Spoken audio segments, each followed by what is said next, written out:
लोग का ये प्रयास है कि लगातार यातायात चलता रहे, कहीं रुके ना।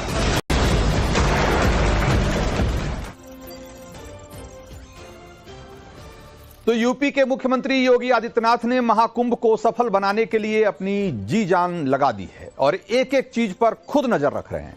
प्रशासन ने जो जो डिमांड की, योगी ने एक तरीके से सब पूरी की।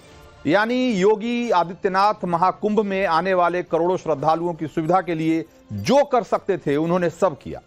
तभी तो 45 करोड़ श्रद्धालु अब तक त्रिवेणी संगम में पवित्र स्नान करने का सौभाग्य प्राप्त कर चुके हैं।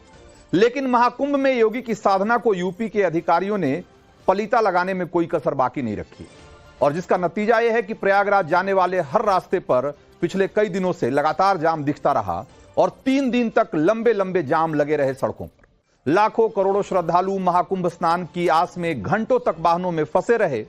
न खाने की कोई व्यवस्था, न पीने का पानी का इंतजाम और न ही इस बात की कोई खबर कि जाम कब खुलेगा। योगी ने महाकुंभ में करोड़ों लोगों को मैनेज करने के लिए हाईटेक इंतजाम किए, पानी की तरह पैसा बहाया, लेकिन फिर भी महाकुंभ में अव्यवस्था फैली तो इसका जिम्मेदार आखिर कौन है? अगर प्रयागराज जाने वाले रास्तों पर कई किलोमीटर लंबे जाम में लोग घंटों तक रोड पर फंसे रहे, एक तरीके से रोड अरेस्ट रहे, तो इसका जवाब उन अधिकारियों को तो देना ही पड़ेगा जिस पर ऐसा न होने देने की जिम्मेदारी थी। इसीलिए जब योगी ने प्रयागराज जाने वाले रास्तों पर लोगों को परेशान होते देखा तो योगी का पारा हाई हो गया और उन्होंने सोमवार शाम को करीब 1.5 घंटे तक अधिकारियों की क्लास लगाई। प्रयागराज में बिगड़ती ट्रैफिक व्यवस्था के टोटल फेलियर पर योगी सरकार, या यूं कहें कि योगी आदित्यनाथ जिस तरीके से फायर हैं, जिस तरीके से गुस्से में हैं, उसकी एक बानगी भी दिखी। योगी ने महाकुंभ में ट्रैफिक मैनेजमेंट को लेकर सीनियर अफसरों पर बहुत सख्त तेवर दिखाए और योगी ने वीडियो कॉन्फ्रेंसिंग में सबके सामने एडीजी मनु भास्कर और एडीजी ट्रैफिक के सत्यनारायण को खूब खरी खोटी सुनाई और यहां तक कह दिया कि अगर हालात नहीं सुधरे तो आप लोगों को सस्पेंड कर दूंगा। तो योगी आदित्यनाथ प्रयागराज के जो एडीजी भानु भास्कर हैं उनसे उन्होंने कहा कि महाकुंभ मेले में आपकी ही सारी व्यवस्थाएं संभालने की आप ही की जिम्मेदारी थी और जैसे ही भगदड़ हुई आपने दूसरे अफसरों को आगे कर दिया। एडीजी ट्रैफिक के सत्यनारायण से योगी ने कहा कि जब वीकेंड पर दिल्ली एनसीआर में पिकनिक स्पॉट पर भीड़ हो जाती है तो आपको यह अंदेशा नहीं था कि महाकुंभ में शनिवार और रविवार को ज्यादा भीड़ होगी। योगी ने यहां तक कह दिया कि आपके काम का रवैया तो ऐसा है कि आपको निलंबित कर देना चाहिए। योगी का अधिकारियों पर गुस्सा होना स्वाभाविक भी है क्योंकि सीएम योगी तो सिर्फ योजना बना सकते हैं, अधिकारियों की डिमांड पूरी कर सकते हैं, लेकिन उस योजना को जमीन पर लागू कैसे करना है ये इन्हीं अधिकारियों का काम है जिनमें वो बुरी तरह से फेल साबित हो रहे हैं। बताइए जरा कि 3 दिन तक महाकुंभ जाने वाले हर रास्ते पर भीषण जाम लगा रहा और पूरा सिस्टम खुद ही सोया हुआ था। महाकुंभ में लोगों की भीड़ और मिसमैनेजमेंट पर अखिलेश यादव ने क्या सवाल उठाया और सीएम योगी ने उसका क्या जवाब दिया, जरा एक बार सुनिए आप। मैं चाहता हूं जिस स्नान के लिए प्रधानमंत्री गए हो, देश के राष्ट्रपति गए हो, उपराष्ट्रपति गए हो, मंत्री गए हो, क्या यही विकसित भारत की तस्वीर होगी जिसमें आप ट्रैफिक मैनेज नहीं कर पा रहे हैं? आप हर शहर में यह कहा गया कि कोई शहर से निकले नहीं, सबके सब वहीं पर रुक जाएं, आगे नहीं जा सकते, दर्शन नहीं कर सकते। अगर ये सच्चाई नहीं है, सभापति महोदय, सब बॉर्डर सील हुए हैं, जितना भारत के लोग सब बॉर्डर सील हुए हैं और फिर चांद पर पहुंचने का क्या फायदा जब जमीन की समस्याएं न दिखती हो आपको।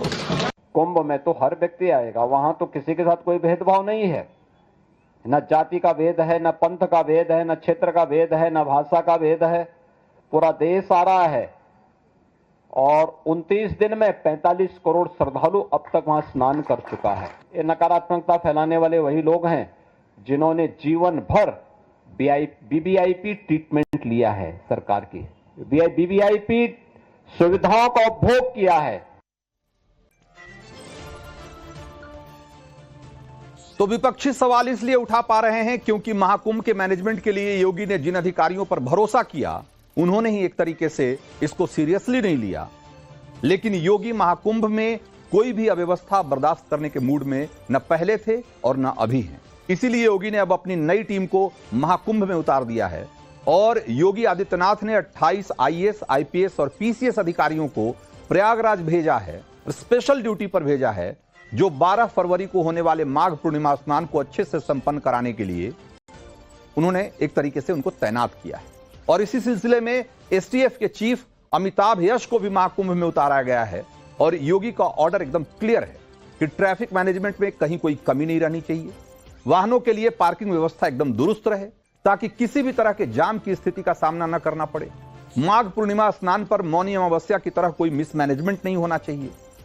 योगी ये बातें पहले भी कह चुके हैं कि एक एक श्रद्धालु की सुरक्षा उनकी जिम्मेदारी है।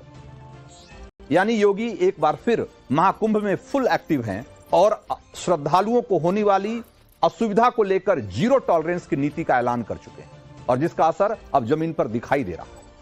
प्रयागराज आने जाने वाले रास्तों पर धीरे धीरे जाम कम हो रहा है और प्रयागराज में भी व्यवस्थाएं अब थोड़ी ठीक होती दिखाई दे रही। वाराणसी प्रयागराज हाईवे पर कल तक कई किलोमीटर लंबा जाम था। आज वहां के हाल क्या हैं, जरा एक बार आप भी देखिए। इस वक्त हम मौजूद हैं वाराणसी प्रयागराज हाईवे पर, जहां से संगम की दूरी 10 से 12 किलोमीटर की है। बीते 2 दिनों से तस्वीरें निकल के सामने आ रही थी, भीषण जाम की तस्वीरें निकल कर आ रही थी, जहां पर गाड़ियों की लंबी कतार दिख रही थी। लेकिन फिलहाल अभी जो स्थिति बीते 2 दिनों से थी उस तरीके की हालात जो है यहाँ पे नजर नहीं आ रहे हैं। लेकिन गाड़ियों को यहीं से मूव कर दिया जा रहा है, टर्न करके यहीं पर अस्थायी जो पार्किंग बनाई गई है वहीं पर इन गाड़ियों को पार्क कर दिया जा रहा है, जिसके चलते शहर के अंदर जो ट्रैफिक व्यवस्था है वो सामान्य रूप से नजर आ रही है। इसके बाद के पॉइंट के आगे से जाने नहीं दिया जा रहा है किसी भी गाड़ी को। आप देख सकते हैं बिहार की गाड़ी यहाँ पर नजर आ रही होगी, झारखंड की जो गाड़ियां हैं वो यहाँ पर है, वेस्ट बंगाल की गाड़ियां जो हैं वो यहाँ पर मैंने तमाम इन रूटों से आने वाले जो श्रद्धालु हैं अपने निजी वाहनों से आ रहे हैं, उनको अस्थायी जो पार्किंग यहाँ पे बनाई गई है वहीं पे इन गाड़ियों को पार्क किया जा रहा है।